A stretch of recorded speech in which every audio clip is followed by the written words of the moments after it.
for our Chapter 5 of Steel Design, I will be discussing the members under compression. The general provisions can be found in NSCP 2015, Section 505. So to begin with, let us define first what are compression members. So compression members are structural elements that support loads applied along its longitudinal axis, and most common of which are the columns.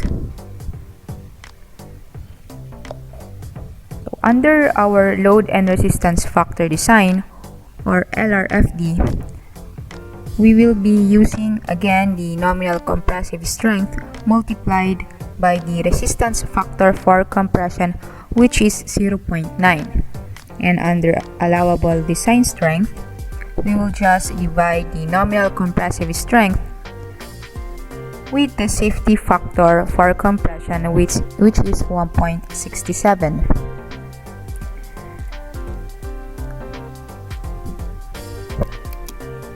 So for doubly symmetric and singly symmetric members, the limit state of flexural buckling is applicable. And for singly symmetric and unsymmetric members and certain doubly symmetric members such as cruciform or built-up columns, the limit states of torsional or flexural torsional buckling are also applicable. So what are doubly symmetric and what are the singly symmetric members? So doubly symmetric members are sections that are symmetric about its x and y axis through its centroid. So with the singly symmetric are those sections that are only symmetric on one axis through its centroid. So for the slenderness limitations and effective length, the column slenderness must be lesser than or equal to 200, on which the effective length factor can be found under our NSCP. We have different effective length factors for different connections. We have here the fixed at both ends, fixed at one end, pinned at both ends, and so on. So later I will show you how to use this one in our example. So for the first situation, for the compressive strength for flexural buckling of members without slender elements, so our nominal strength would be equal to the flexural buckling stress multiplied to the gross area. And when our column slenderness is lesser than or equal to 4.71 multiplied by the modulus of elasticity divided by the yield stress, or our elastic critical buckling stress is greater than or equal to 0.44 of our yield stress, FCR would be this one. So by the way, the modulus of elasticity for steel is 200,000 megapascal. And when our slenderness ratio is greater than 4.71 multiplied by the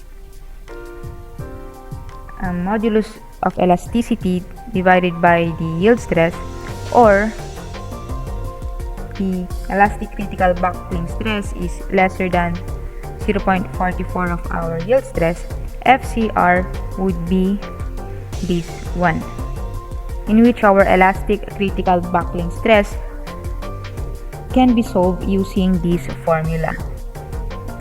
So to further understand this first situation, let me have our first example.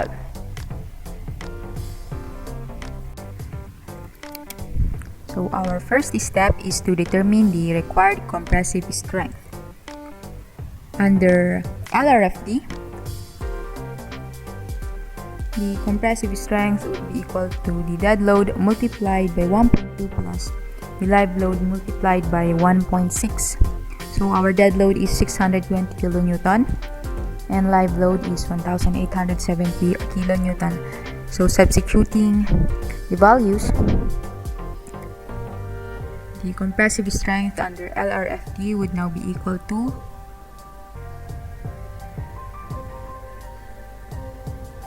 3,736 kilonewton.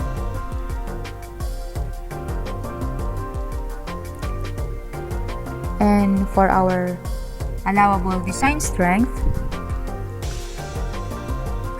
we will just add the 2.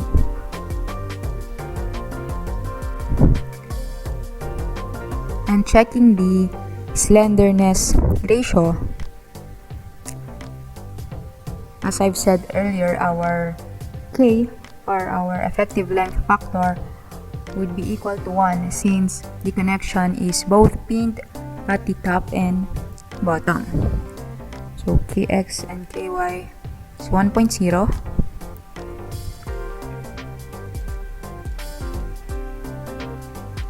And the length is 9,000 millimeter. When checking the slenderness ratio rather, we will just divide KL by the radius of gyration. So along x-axis, our radius of gyration is 159.62.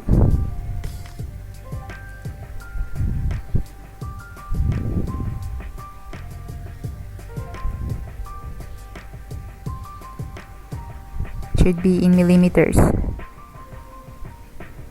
So along x-axis, our column slenderness is 56.39.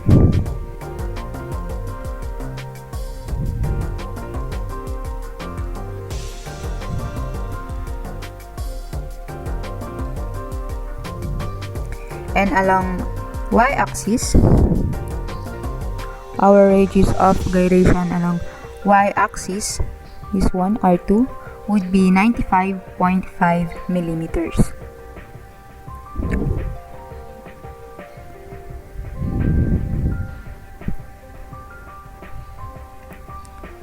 So it is equal to 94.24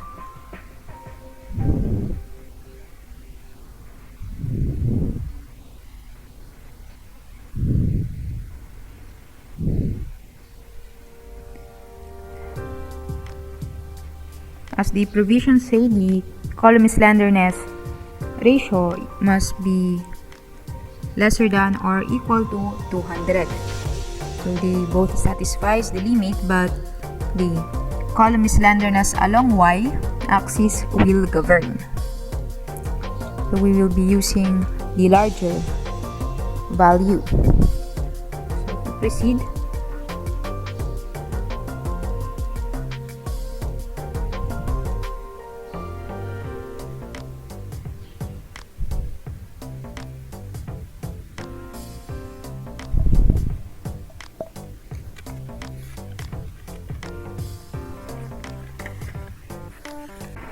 so here is the table for the limiting width thickness ratios for compression elements that can be found in the section 502 of our NSCP. So we have here for built-up sections, W-shaped sections, WT, double leg angles, and also for the hollow structural steel members. So our first step is to determine the shape of our member. So the shape of our member is W shape. So we will be considering case 1 and case 3 for the unstiffened elements or for the flange.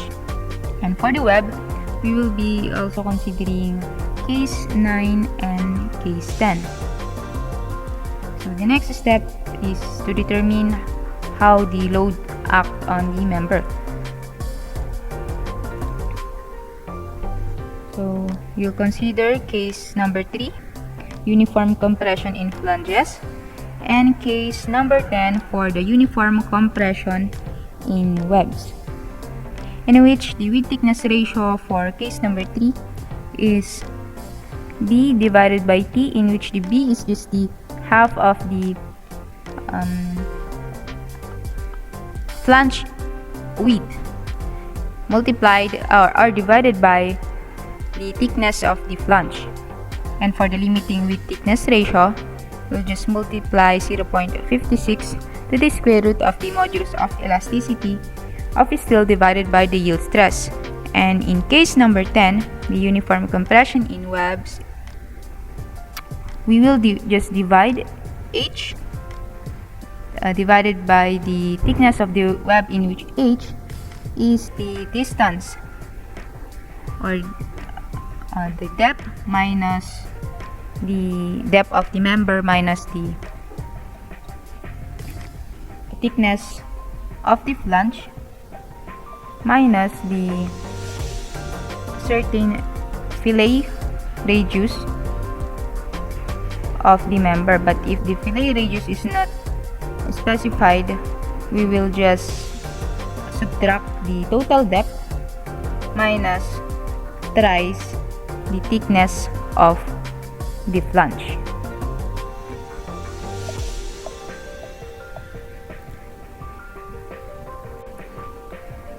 So for the slenderness of elements, we will go first with the flange. So considering case 3, our B is just half of the flange width, so 1/2 of 373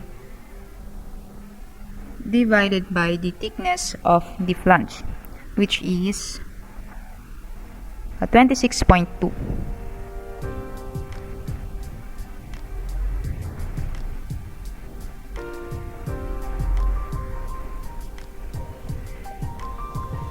It would be equal to 7.12. And for the limiting width thickness ratio, lambda r is equal to 0.56 multiplied the square root of the modulus of elasticity, which is 200,000, divided by our yield stress, which is 345 megapascal. So our lambda r is equal to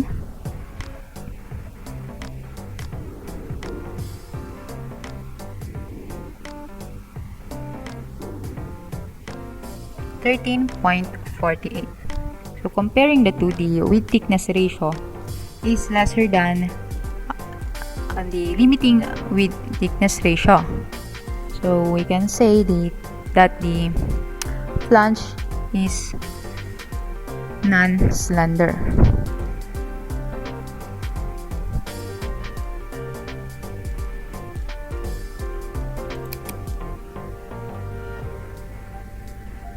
And for the web, we will consider case 10, in which the H is equal to 373 minus thrice the thickness of the flange, since the fillet radius is not specified. So 300. So our total depth is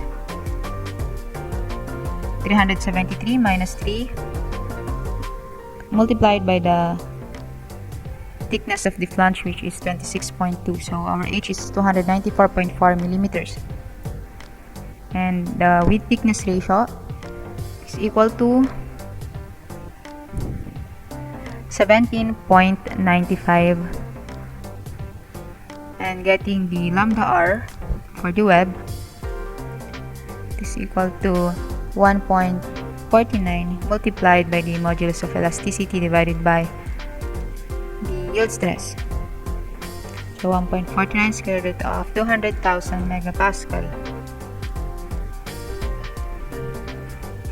divided by 345. So our lambda r is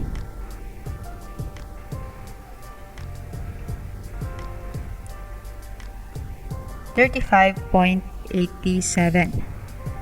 and upon comparing the two, 17.95 is lesser than our limiting width thickness ratio. So we can say that the web is non-slender. Since the web and the flange are both non-slender, we can say that our section, that double shape 360 by 196, has no slender elements.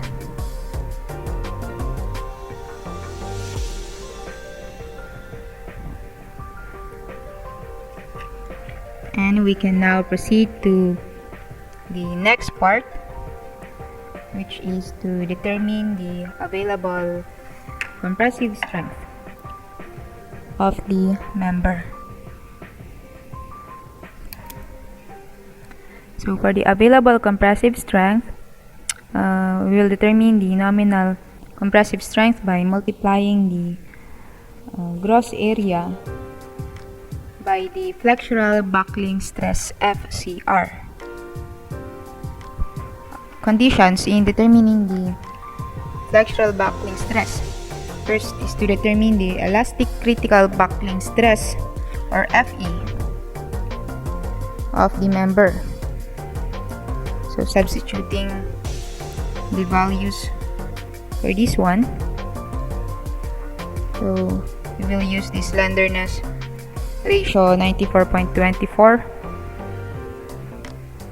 So the critical buckling stress is equal to 222.26 megapascal.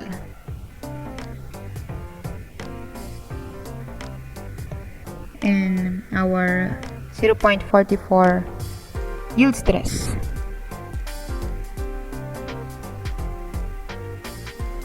We will just compare the two later. Is equal to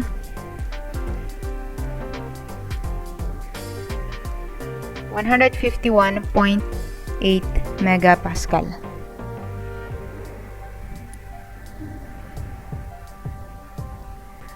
So our elastic critical buckling stress is greater than 0.44 of our yield stress. So our FCR now, or our flexural buckling stress, is equal to 0.658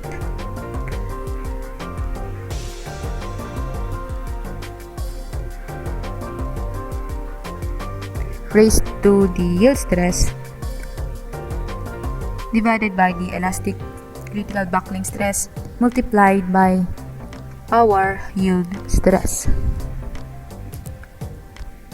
So upon substituting the values for here,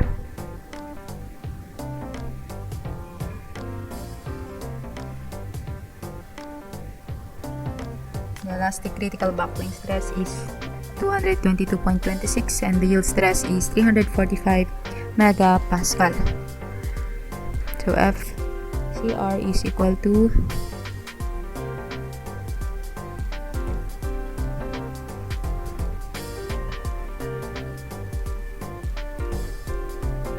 180.16 megapascal. Now we are ready to solve for the nominal compressive stress by just multiplying this flexural buckling stress with the gross area, and our gross area is 25,000 millimeters square.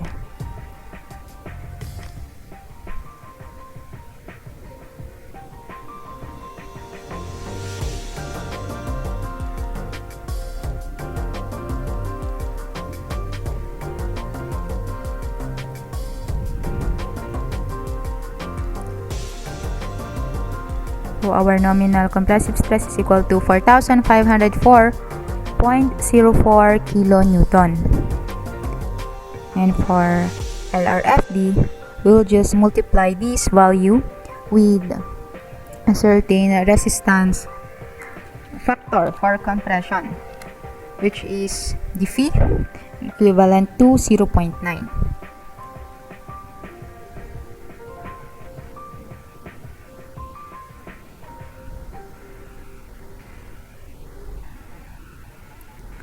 So it is equal to 4,053.64 kilonewton. And comparing this one with our required compressive strength under Lrft, or the PU, which is equivalent to our PU is 3,736 kilonewton, and it is greater, so the strength or the available compressive strength under Lrft is safe. So for ASD, we will just divide En by the safety factor for compression, omega T, which is 1.67. So for ASD, it is equal to 2,697.03 kilonewton. And comparing it with the required compressive stress under ASD, which is around 2,490 kilonewton, it is safe. So we will try to design another section that is lighter, since there are many available sections under W shape 360. So we will go with the lighter one, and we will try W360 by 179. So these are the geometric properties of W shape 360 by 179 that can be found in your CSI steel application. So repeating the procedure, checking for the slenderness ratio or slenderness limit. Same pa din naman siya. Yung K is equal to 1.0 since pin connection at both ends. The length are 9,000 mm. And the radius for gyration for y-axis is 95.05, and for x-axis is 158.67. So divide natin yan ng 158.67. So the slenderness ratio under x-axis is equal to 56.72. And for the other one, and so not satisfying that this is lesser than 200. And so for the other one, radius of gyration along y-axis naman is 95.05.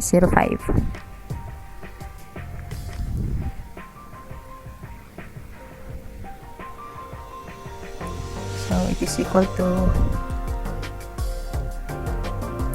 94.69, and it is lesser than 200. So mag-govern whichever is greater. So we will use 94.69 as our slenderness ratio.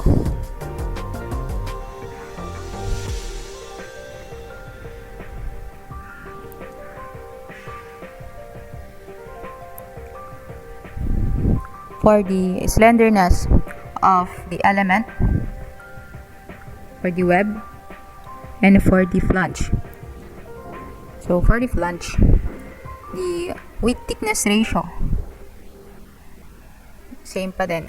We will be using case 3 for the flange and case 10 for the web. So for the case 3, 1/2 of the flange width, which is 373, divided by the flange thickness, that is 23.9.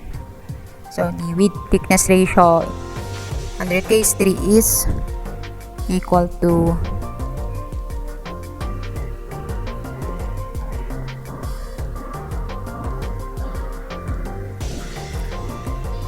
7.8. And for the lambda r, or the limiting width thickness ratio, is equal to 0.56 multiplied by the square root of the modulus of elasticity divided by the yield stress.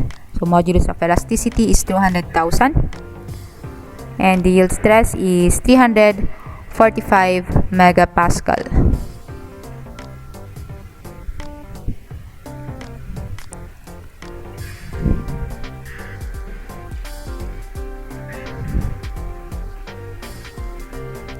So it is equal to 13.48. Comparing the two, the width thickness ratio is lesser than the limiting width thickness ratio lambda r.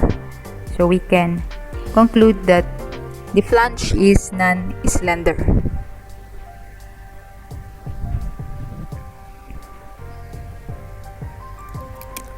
And for the web, under case 10,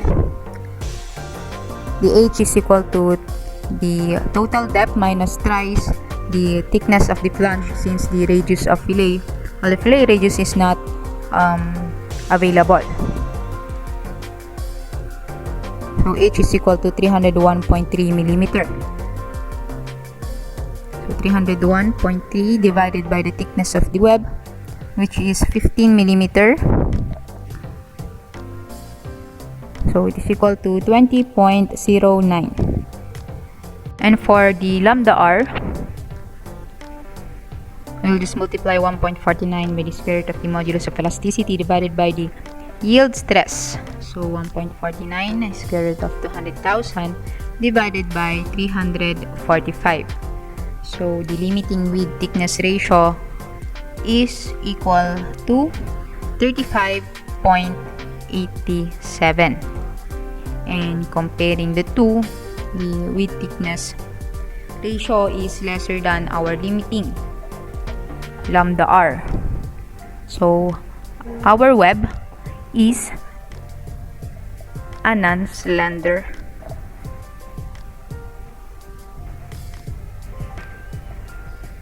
element. Therefore, we can now conclude that W360 by 179 has no slender element. So we are now ready to determine the available compressive strength. But first, we will determine the elastic critical buckling stress using this formula. So our slenderness ratio is equal to 94.69 as solved earlier.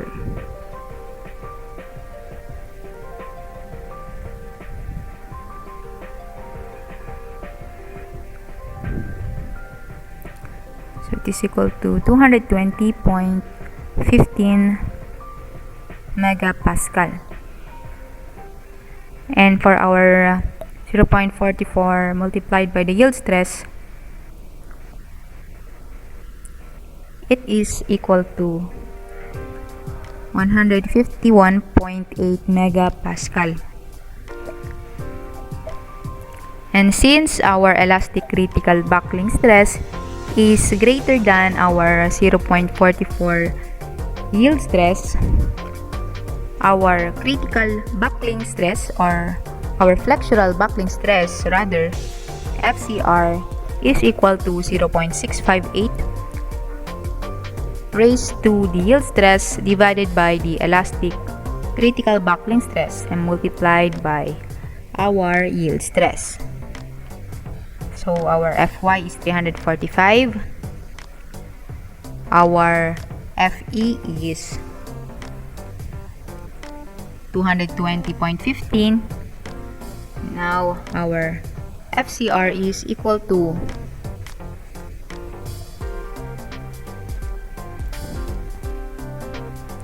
179.04 megapascal. Now we're ready to solve for the nominal compressive strength. So 179.04 multiplied by the gross area, in which the gross area is equal to 22,900.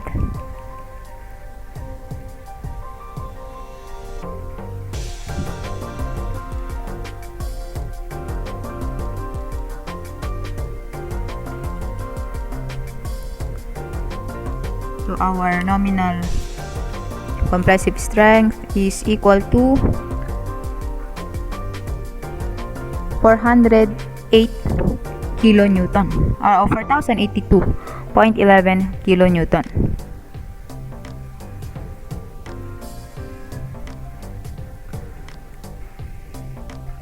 So for our Lrfd, we will just multiply this value by the resistance factor for compression, which is 0.9. So the available compressive strength for this member is 3,673.9. And comparing this value with the required compressive strength or the compressive strength we need, it is lesser than what we have. Must be lesser than.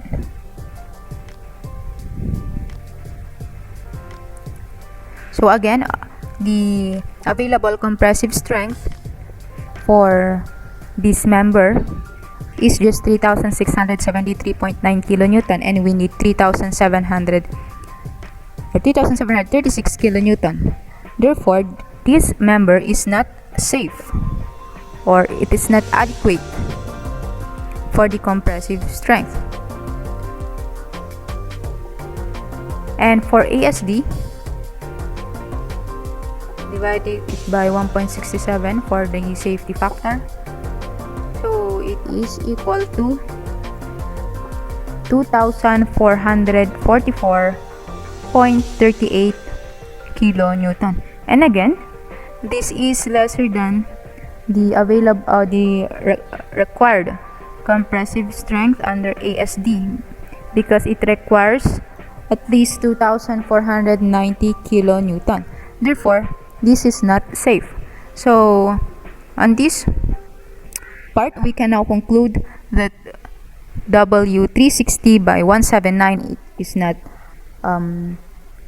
applicable. So we will adopt W360 by 196.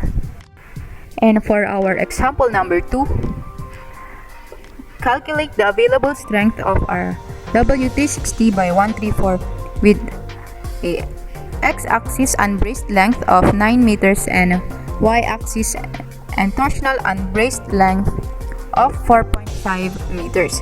The column is pinned top and bottom in both axes and braced at midpoint about the y-axis and torsionally. So the column is an ASTM A913 grade 65 material. So for ASTM A913 grade 65, our yield stress is 450 megapascal, and the modulus of elasticity is 200,000 megapascal. Our dead load is 620 kilonewton, and the live load is 1,870 kilonewton. So along y direction, it is braced. So braced y direction and torsionally only.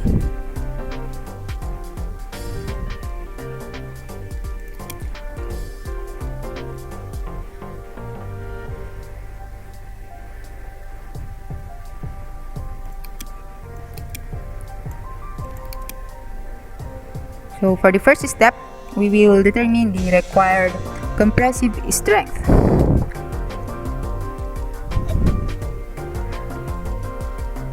Under Lrfd, multiplying 1.2 by the dead load, which is 620 kilonewton, and our live load is 1,870 kilonewton.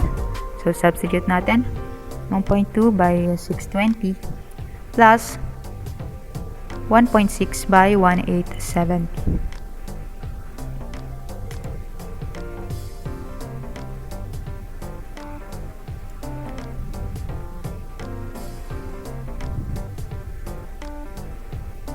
So it is equal to 3,736 kilonewton.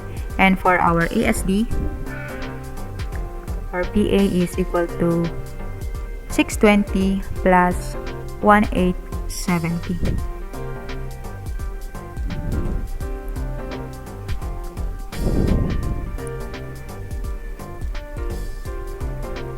So it is equal to 2,490 kilonewton.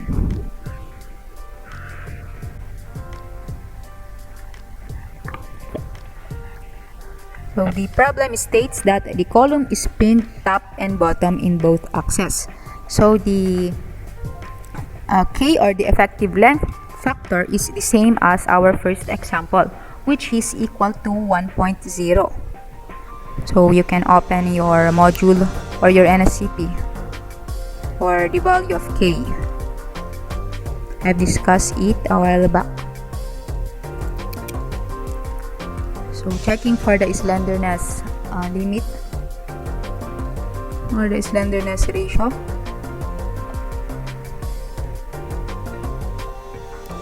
So under x-axis and y-axis, our K is 1.0 and our length at the x-axis is 9,000 millimeter and Ly is 4,500 millimeters.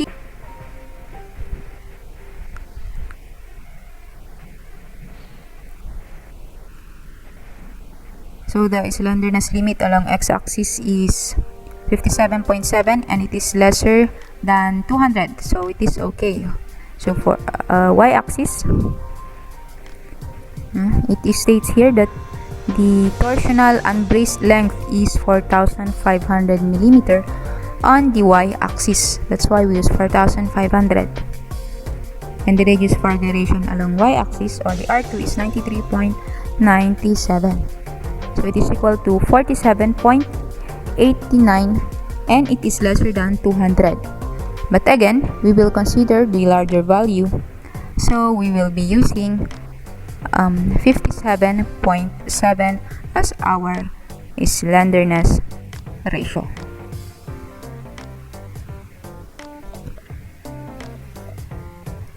So for the slenderness of the element,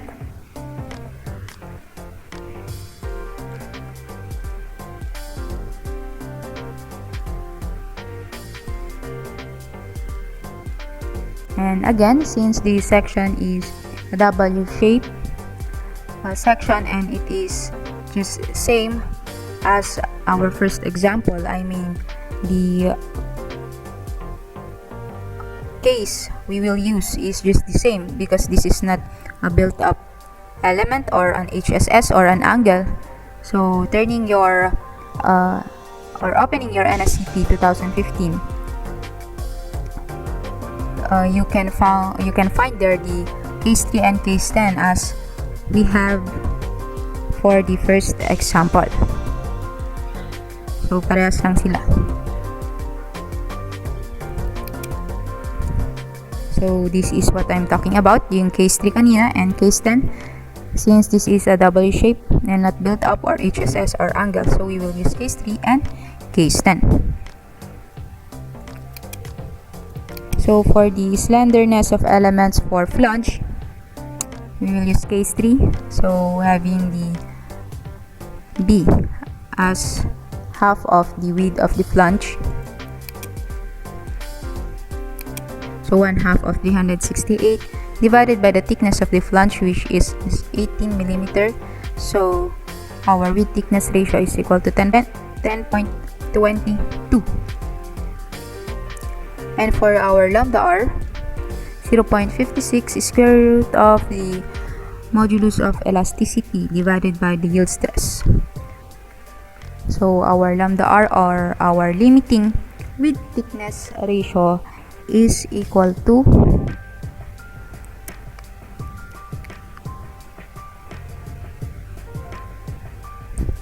11.81 or 11.80. So our width thickness ratio is lesser than our lambda R or the limiting width thickness ratio. So we can conclude that the flange is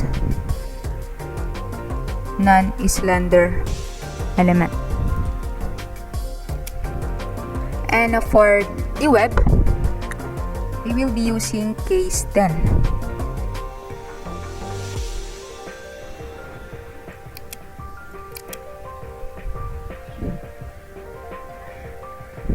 Our H is equal to the total depth minus thrice the thickness of the flange.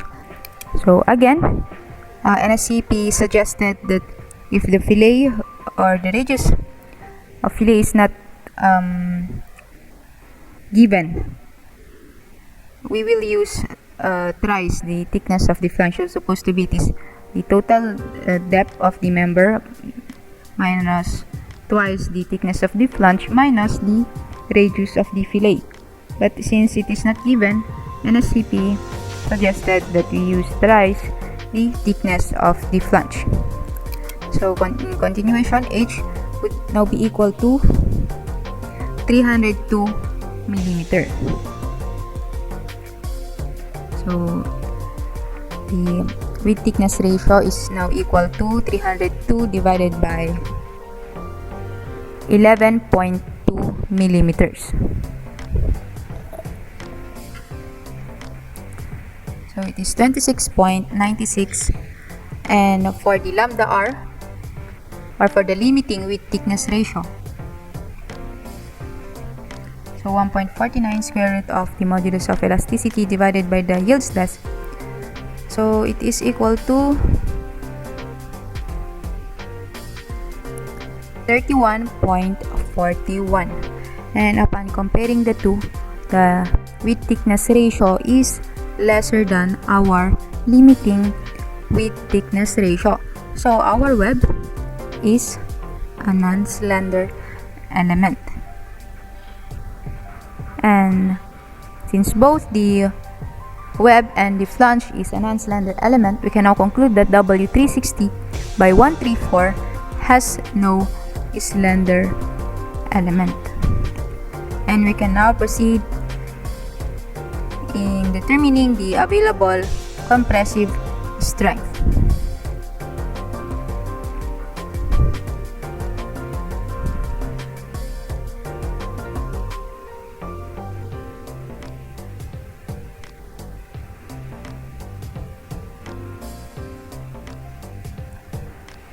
So for available compressive strength, the nominal strength is equal to the FCR multiplied by the gross area. And before determining the flexural buckling stress FCR, we will first determine FE, or the elastic critical buckling stress, using this formula. And our slenderness ratio that governs is equal to 57.70. So our elastic critical buckling stress would now be equal to 592.9 megapascal and 0.44 Fy. So because we need to compare these two, the Fe and the 0.44 Fy. Fy. 0.44 of 450 megapascal.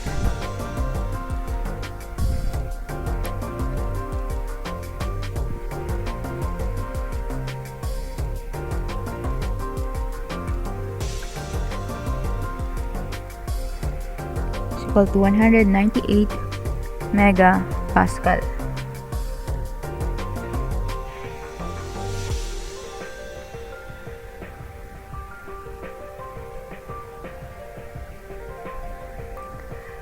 And we can say that the elastic critical buckling stress is greater than our 0.44 yield stress. So our flexural buckling stress now would be equal to 0.658 raised to Fy divided by the Fe multiplied by the yield stress. So substitute lang natin.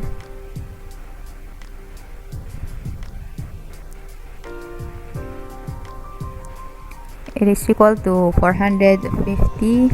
Yan.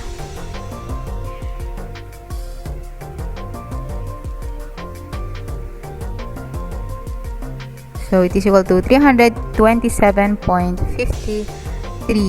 megapascal. And we are now ready to solve for the nominal compressive stress by multiplying the value by the gross area. The gross area is 17,100 square millimeter.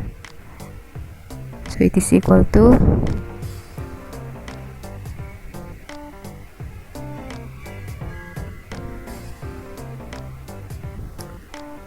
17,100 5,600.76 kilonewton.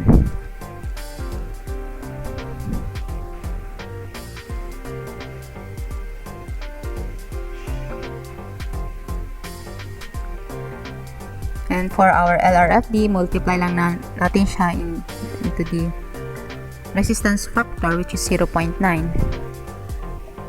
And so it is equal to 5,040.69 kilonewton. And it is greater than the required compressive strength, which is only 3,736.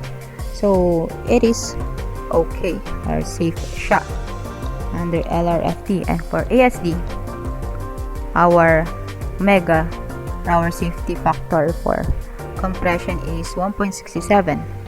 So it is equal to 3,353.75 kilonewton, and it is greater than the required compressive strength under ASD, which is only 2,490 kilonewton.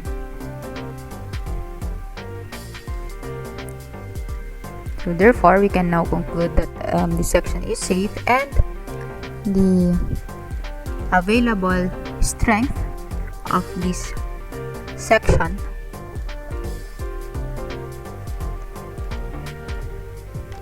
is 5,040.69 kilonewton for Lrft and 3,353.75 kilonewton for ASD.